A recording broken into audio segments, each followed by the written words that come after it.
Hello viewers, আসসালামু আলাইকুম। Welcome to kitchen help.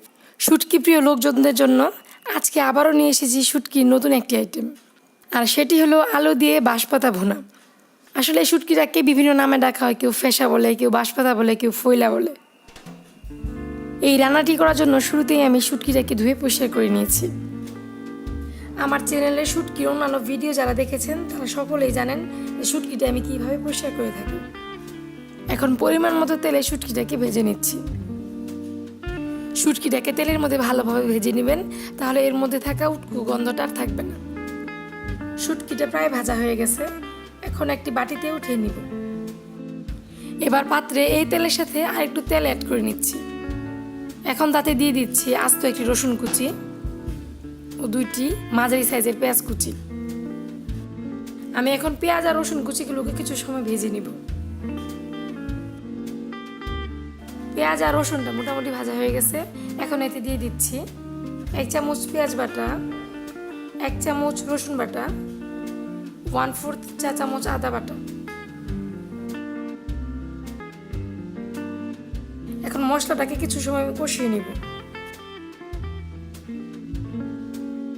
এখন দিয়ে দিচ্ছি 1 চামচ হলুদ, 1 চামচ মরিচ ও 1 চামচ ধনিয়ার ফাঁকি। এখন মশলাটাকে কিছু সময় কষিয়ে নিব। মশলাটা যেন পুড়ে না যায় তাই সামান্য পানি অ্যাড করে নিচ্ছি। পরিমাণ মতো লবণ দিয়ে দিলাম, আপনারা আপনাদের টেস্ট অনুযায়ী অ্যাডজাস্ট করে নেবেন। এখন কুচি করা আলুগুলো দিয়ে দিচ্ছি। আলুগুলোকে আমি চিকন করে কেটে নিয়েছি। আলুটাকে যতটুকু সম্ভব চিকন করে কাটা যায় ততটুকু চিকন করে কাটবে। আলু যত চিকন হবে এই ভুনাটা তত সুন্দর হবে। আলুটা ভালোভাবে কষানো হলে এতে ভেজে রাখা শুটকি মাছ দিয়ে দিচ্ছি। শুটকি মাছ সহ এবার আলুটাকে কিছুক্ষণ ভাজবো। আপনারা চেষ্টা করবেন আলু আর পেঁয়াজের অনুপাত যেন সমান থাকে। আলু আর পেঁয়াজের অনুপাত যদি সমান থাকে তাহলে কিন্তু এই রান্নার টেস্টটা এক্সাক্ট পাবেন।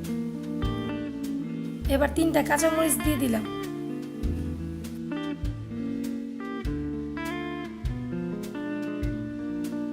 এখন পরিমাণ মতো পানি দিয়ে দিচ্ছি। বেশ কিছুক্ষণ কড়া জালে জাল করে পানিটাকে শুকিয়ে মাখা মাখা করে ফেলব।